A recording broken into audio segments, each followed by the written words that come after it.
Bismillahirrahmanirrahim. Assalamualaikum warahmatullahi wabarakatuh.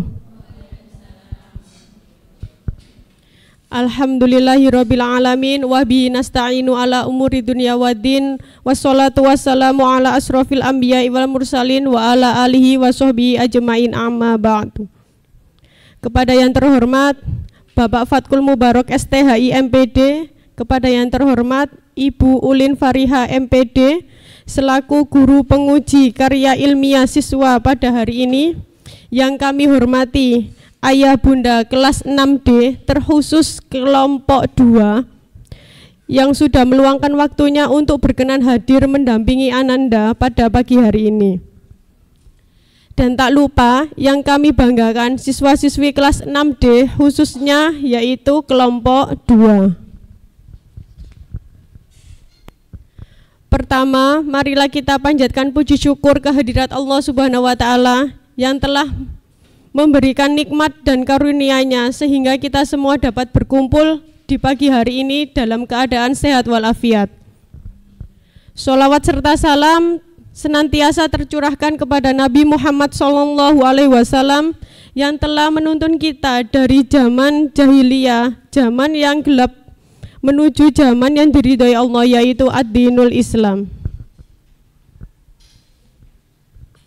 Baiklah Bapak Ibu, pada kesempatan hari ini dalam rangka unjuk karya siswa kelas 6 berikut susunan acara di pagi hari ini. Yang pertama yaitu pembukaan, yang kedua presentasi KIS, yang ketiga tanya jawab, saran dan pemberian apresiasi, yang keempat yaitu penutup. Sebelum kita mulai, mari kita buka dengan bacaan basmalah bersama-sama. Bismillahirrahmanirrahim. Semoga kegiatan pagi hari ini dapat berjalan dengan lancar dan memberi manfaat bagi kita semuanya.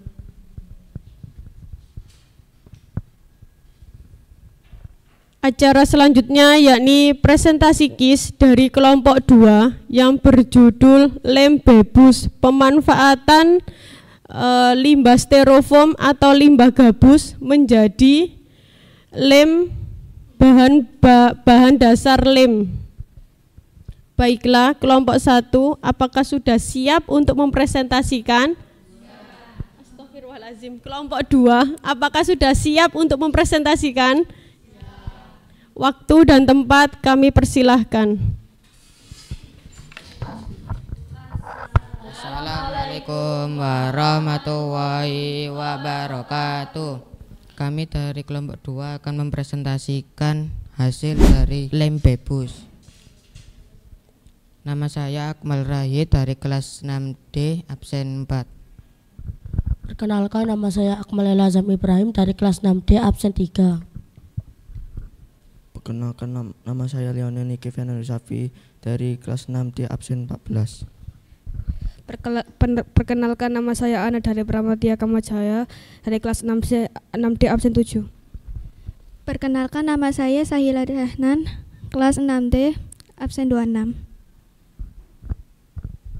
Perkenalkan, nama saya Suraya Mutiahani Asbani Putri dari kelas 6D absen 24.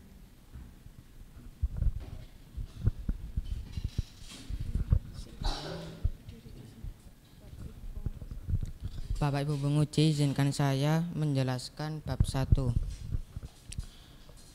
Bab 1 atau pendahuluan, upaya pengelolaan dan pemanfaatan limbah atau sampah perlu untuk dilakukan terus-menerus agar tidak menimbulkan polusi dan penumpukan sampah.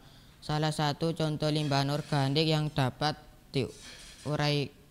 diolah menjadi barang berguna adalah styrofoam atau gabus. Polystyrene foam atau yang dikenal dengan styrofoam. Styrofoam adalah polimer turunan plastik. Styrofoam merupakan suatu polystyrene yang sudah dipadatkan dan dibentuk sesuai dengan kebutuhan. Styrofoam banyak digunakan untuk pengemasan barang-barang elektronik dan sebagai kemasan makanan. Menurut Al-Hidayat tahun 2021, di sisi lain setelah styrofoam tidak digunakan, akan menjadi limbah yang sulit untuk diuraikan karena dikategorikan sebagai penghasil limbah berbahaya kelima terbesar di dunia oleh EPA atau Environmental Protection Agency. Dari penelitian yang sudah banyak dilakukan, styrofoam mempunyai dampak negatif terhadap lingkungan, kesehatan, dan dapat menyebabkan global warming. Dari dampak styrofoam tersebut sulit terurai.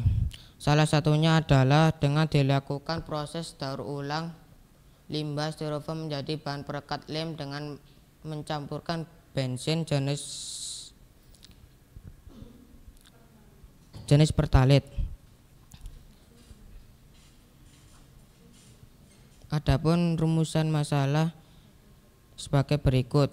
Yang pertama, bagaimana proses pembuatan produk lem bebus atau lem bensin gabus. Inovasi lem berbahan limbah gabus sebagai solusi ramah lingkungan. Yang kedua, apa lem bebus, lem bensin gabus sebagai inovasi penggunaan ramah lingkungan. Bab 2 atau kajian materi akan disampaikan oleh teman saya, Azam.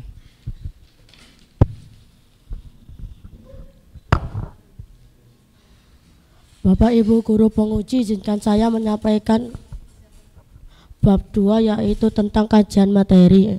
Menurut Undang-Undang Republik Indonesia Nomor 32 Tahun 2009 tentang Perlindungan dan Pengelolaan Lingkungan Hidup Indonesia tahun 2009, pencemaran lingkungan adalah masuk dan dimasukkannya makhluk hidup, zat, energi atau komponen lain ke dalam lingkungan hidup oleh kegiatan manusia sehingga melampaui baku mutu lingkungan hidup yang telah ditetapkan. Info pengawasan obat dan makanan menyebutkan selain efek negatif bagi kesehatan, styrofoam juga sering menimbulkan masalah pada lingkungan dan tidak ramah lingkungan.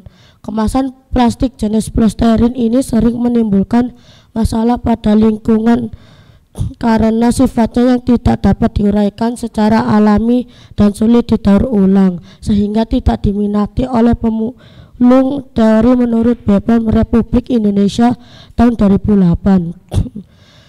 Selanjutnya, upaya menghindari penggunaan kemasan styrofoam. 1. Penggunaan wadah styrofoam. 2. Mengganti wadah styrofoam dengan wadah lain seperti daun pisang dan kertas. 3. Hindari membuang wadah styrofoam ke sungai. 4. Limbah dari styrofoam bisa didaur ulang menjadi barang yang berguna seperti lem adhesif Sari tahun 2014. 5. Hindari penggunaan wadah styrofoam untuk pangan yang mengandung alkohol, asam, dan lemak.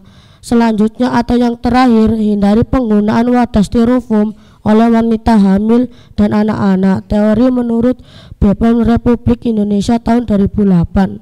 Perekat pada umumnya dikenal sebagai sebutan lem. Perekat atau lem dibagi menjadi dua jenis yaitu lem adhesif dan adhesif tip atau lakban. Kedua lem tersebut memiliki jenis tekstur yang berbeda. Lem adhesif atau adhesif glue adalah cairan yang berguna untuk menyambungkan atau merekatkan dua benda atau lebih. Selanjutnya bab 3 akan dijelaskan oleh teman saya Niki.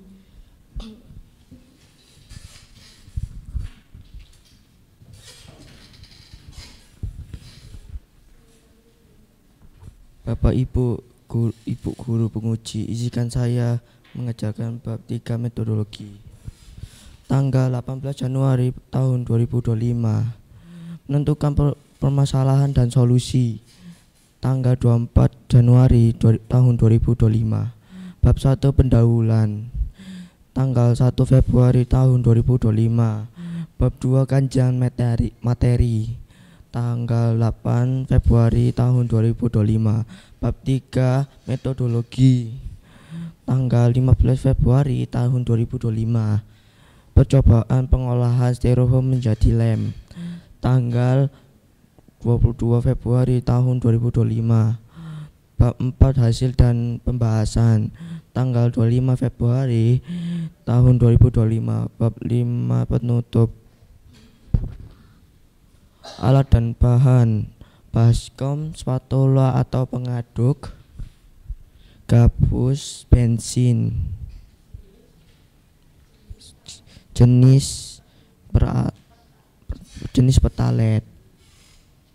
Langkah-langkah pembuatan: siapkan semua alat dan bahannya, potong gabus dengan ukuran kecil-kecil, tuangkan bensin atau pertalet ke dalam baskom yang sudah disiapkan, masukkan gabus ke dalam baskom yang berisi bensin atau pertalet, lalu aduk hingga kental menyerupai lem pada umumnya. Siapkan 15 cup lem dengan ukuran 105 ml. Tempelkan stiker pada depan cup lem. Masukkan ke dalam semua yang sudah disiapkan. Tutup cup lem dan simpan. Bab 4 hasil dan pembahasan dijelaskan teman saya Prama.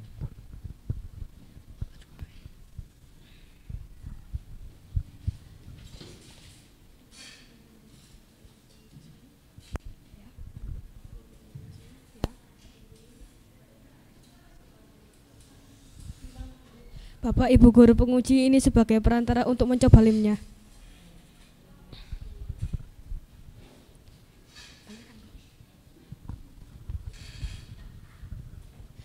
Bab 4 hasil dan pembahasan. Pengolahan lem bebus, lem bensin dan gabus. Pemanfaatan limbah gabus sebagai bahan pembuatan lem secara ekonomis dilakukan dari metode yang sudah ditentukan dan menghasilkan 5 cup produk lem bensin dan gabus. Proses pengolahan lem bebus, bensin dan gabus diawali dengan menyiapkan alat dan bahan, menuangkan pertalit ke dalam wadah yang disediakan, lalu memasukkan styrofoam. Aduk gabus dengan pertalit sampai merata sehingga mendapatkan tekstur lem. Selanjutnya tuangkan lem ke dalam cup dan siap diuji coba. Data pertama, profil umum responden. Berdasarkan data diagram di samping, hasil tersebut terlihat bahwa 43% responden berumur 20-30 tahun, 29% responden berumur 31-40 tahun, dan 14% responden berumur 41-50 tahun, serta 14 responden berumur 50 tahun. Data kedua, hasil angket penilaian uji coba produk lem bebus. Bahwa sebagian besar responden sebanyak 66% menyukai aroma lem termasuk dalam kriteria yang sangat baik, dan 34% responden lainnya menilai baik dari produk ini. Hal ini menandakan bahwa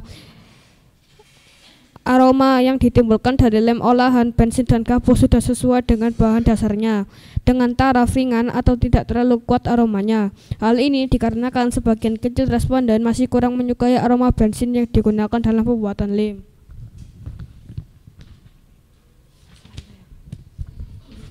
Selanjutnya, bab 4 akan dijelaskan oleh teman saya, yaitu Sahila.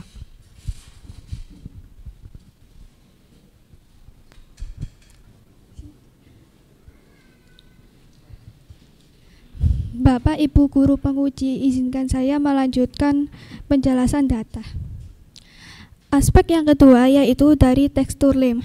Produk lem bebus ini terlihat bahwa sebagian besar responden sebanyak 83% menyukai tingkat tekstur lem dari produk ini, dan 17 responden menilai baik dari tingkat tekstur lem produk ini. Oleh karena itu dapat dipotensi untuk dikembangkan lagi menjadi produk berpotensi layak dijual di pasaran. Aspek yang terakhir yaitu dari segi tampilan produk. Tampilan produk pada penelitian ini meliputi pepanduan cup lem, ukuran cup, dan juga stiker produk yang telah dipilih kelompok ini dalam proses pengemasan.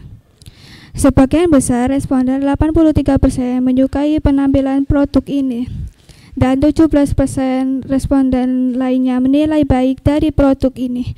Hal ini dikarenakan sebagian kecil responden masih kurang menyukai ukuran cup lem yang terlalu besar, sehingga membutuhkan gabus semakin banyak dalam pembuatan lem dari produk ini. Selanjutnya akan dijelaskan teman saya, Hani.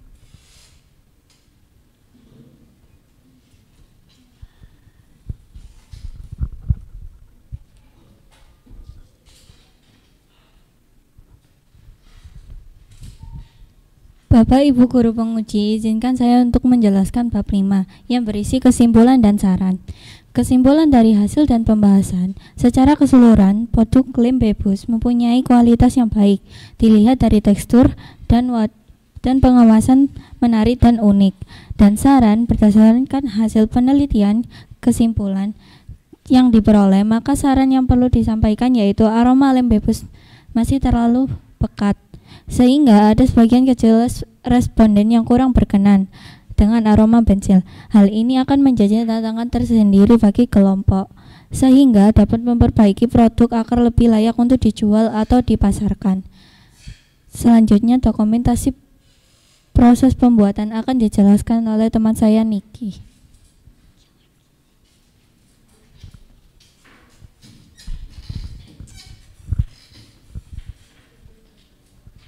Bapak Ibu Guru Penguji, izinkan saya menjelaskan dokumentasi proses pembuatan. Siapkan semua alat dan bahan, bensin dan styrofoam. Tuangkan bensin ke baskom. Terus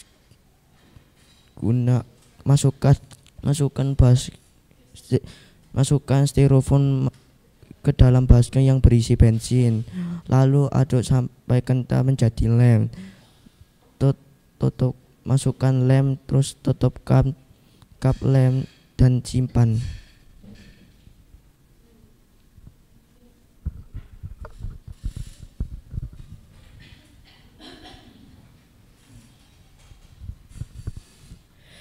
Terima kasih kami sampaikan kepada kelompok 2 yang telah memaparkan hasil karya ilmiahnya dengan baik. Berikutnya kami persilahkan kelompok 1 untuk membagikan produk. Alhamdulillah kelompok 2 alhamdulillah sudah terbagi ke Bapak Ibu penguji. Baik, terima kasih Bapak Ibu penguji. Sedikit cerita, di lem Bebus ini supaya mendapatkan hasil yang maksimal dalam arti dalam perekatannya itu lebih baik di terik matahari, dipanaskan, sehingga ada beberapa contoh seperti mana batunya tadi. Nah, ada beberapa contoh di depan anak-anak itu, ada sendok di dalam wadah ini yang sudah dipanaskan dari kemarin waktu pembuatan sebelum uji coba ini.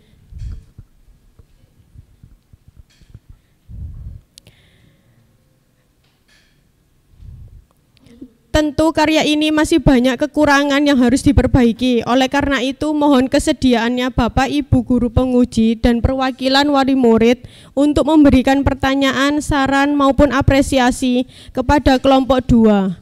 Untuk sesi yang pertama kami silahkan kepada Bapak Fatkul Mubarok untuk menyampaikan pertanyaan maupun saran ataupun apresiasi kepada kelompok 1. Waktu dan tempat kami silahkan. Terima kasih Bu Winda. Assalamualaikum warahmatullahi wabarakatuh. Alhamdulillah rabbil wassalatu wassalamu ala Nabi Muhammadin wa ala alihi washabihi ajmain amma ba'd. Yang saya hormati Bu Ulin, Bu Winda, Bapak Ibu wali murid kelompok 2 dan anak-anak tim kelompok 2 yang sudah mempresentasikan hasil karya ilmiah siswanya. Pertama-tama saya ucapkan selamat dan sukses kepada anak-anak yang sudah mulai dari pencarian ide, kemudian proses dan pengambilan data, kemudian kesimpulan, dan hari ini kalian sudah menyampaikan atau mempresentasikan hasil karya atau hasil kolaborasi anak-anak di kelompok 2. Bapak Ibu, yang perlu kita ketahui adalah yang dilihat adalah bukan hasilnya ya. Yang kita lihat adalah prosesnya. Artinya apa? Anak-anak ketika melaksanakan, ketika mencari ide itu adalah sesuatu yang tidak mudah. Nah, karena apa? Proses seperti ini mungkin kalau kita mengalami dulu waktu kita kuliah mungkin ya, skripsi, entah tesis dan sebagainya. Tapi anak-anak tidak usah menunggu S1, tidak usah menunggu nanti SMP atau SMA. Di sekolah dasar mereka sudah kita ajari, sudah kita kenalkan dengan apa yang namanya karya ilmiah, dengan apa yang namanya pembuatan proyek, yang dimana ini adalah salah satu prasyarat kelulusan di SD Mumtaz. Dan alhamdulillah anak-anak sudah melalui proses itu semua, mulai mencari ide dengan didampingi oleh pendampingnya Bu Winda, begitu. Nah, ini harus kita apresiasi ya, ini harus kita acungi jempol. Mereka itu bisa berlatih, yang pertama berkolaborasi antara anak yang satu dengan anak yang lain. Saya yakin mereka masing-masing pasti punya sifat ego mungkin ya. Contoh saja dalam mencari tempat atau wadah, mereka pasti saling mengusulkan tempat ini saja, tempat botol saja, diplastikin saja. Pasti begitu, betul tidak? Nah, itu artinya apa? Ketika mereka masing-masing punya ide, punya usulan, dan akhirnya menemukan satu persepsi dan kesepakatan untuk memilih satu tempat, itu adalah sebuah keberhasilan tersendiri. Itu baru baru ego. Belum nanti ketika mereka berkolaborasi, saling bahu-membahu, saling bertukar pikiran, tukar pendapat, ide dan lain sebagainya, sampai mereka menyelesaikan dan mereka melakukan hasil presentasi ini pun mereka itu bekerja sama, membagi, nanti bagian ini kamu ya, bagian ini kamu ya. Ini banyak hal yang mereka temui, banyak hal yang mereka lakukan. Tidak hanya proses mereka itu mencari ide, tapi juga pengalaman, kepercayaan diri, melatih mental, walaupun berdiri di depan dengan membaca, ya kan? Ini menurut kita ini sudah sangat luar biasa sekali, gitu. Belum tentu kita diuji oleh kepala sekolah, oleh wakil kepala sekolah, ada orang tua mereka berdiri di depan, walaupun membaca. Ini kalau mental mereka tidak kuat, mereka juga akan lupa semua. Nah, artinya ayo kita apresiasi dengan memberikan aplaus yang meriah. Itu yang pertama. Yang kedua, ini sifatnya tidak pertanyaan ya, tapi masukan. Dan saya yakin ini adalah pengalaman yang sangat menarik, pengalaman yang tidak akan pernah kalian lupakan. Sampai nanti kalian tumbuh dewasa, bahkan sampai kalian nanti itu berumah tangga. Ya, aku dulu pernah di SD Mumtaz itu membuat karya ilmiah siswa, presentasi di depannya orang tuaku, di depannya guruku. Nah, untuk itu ada hal-hal yang sebenarnya kalian lewatkan, dan ini juga masukan untuk Bu Winda. Kenapa tidak ada dokumentasi ya, selain foto, video? Saya yakin semua anak-anak pastilah punya HP. Ketika proses pembuatan itu, ketika di video ini kan menarik, walaupun tidak sampai selesai. Artinya ada beberapa take video pertama itu ngapain kalian, kedua ngapain, ketiga ngapain, artinya dipotong-potong begitu dan dijadikan satu.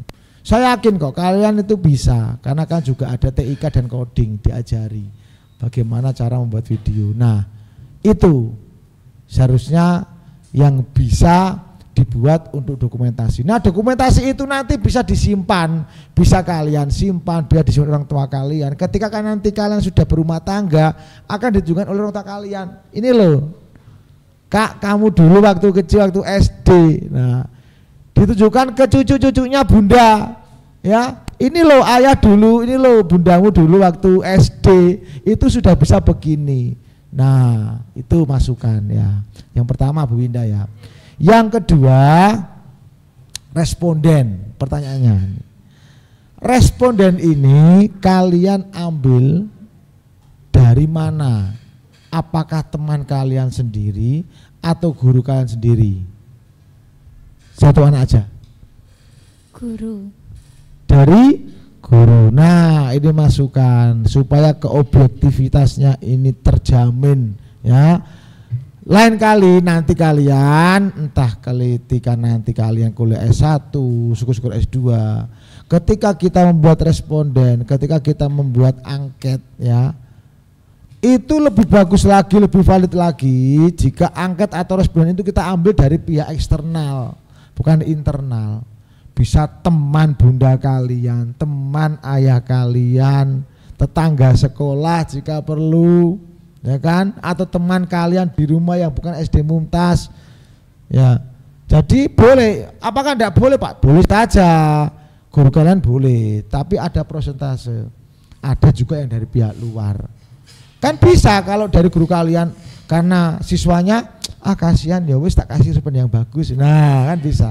Tapi beda lagi kalau objektif, kalau dari teman orang tua kalian atau teman kalian yang bukan sekolah di SD Mumtaz. Nah, itu banyak masukan dan banyak pengalaman yang kalian dapat ketika kalian nanti itu membuat atau mengambil responden dari pihak eksternal atau bukan dari lingkungan SD Mumtaz. Paham ya saya kira ya? Paham maksud Fatkul ya? Nah, itu aja Bu Winda. Sekali lagi selamat kepada anak-anak yang sudah membuat proyek ini dan juga yang sudah mempresentasikan dengan baik. Sekali lagi terima kasih. Assalamualaikum warahmatullahi wabarakatuh. Terima kasih Pak Fatkul atas saran dan masukannya. Selanjutnya, sesi selanjutnya yaitu kami persilakan untuk Bu Ulin untuk memberikan pertanyaan, saran ataupun apresiasi kepada kelompok 2. Waktu dan tempat kami persilahkan. Terima kasih Bu Winda. Yang terhormat Pak Fatkul, ayah bunda semuanya, Bu Winda, anak-anak hebat yang di